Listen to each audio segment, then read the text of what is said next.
भोजपुरी संसार को जातिवाद में कन्वर्ट करके मत बिखेरो।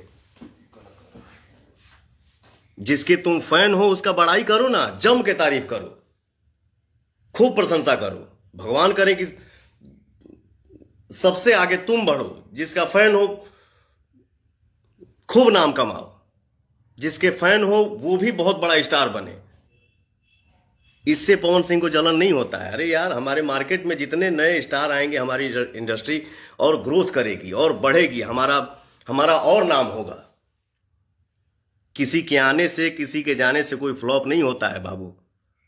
जिसको जितना दिन भगवान ने लिखा है कि इतना दिन इसको ये बन के रहना है, उसको कोई डिगा नहीं सकता है। माफी चाहता हूं, मैं ये सब बातें नहीं करता हूं, ना कभी किया हूं, लेकिन इस बंदे ने हद कर दिया है।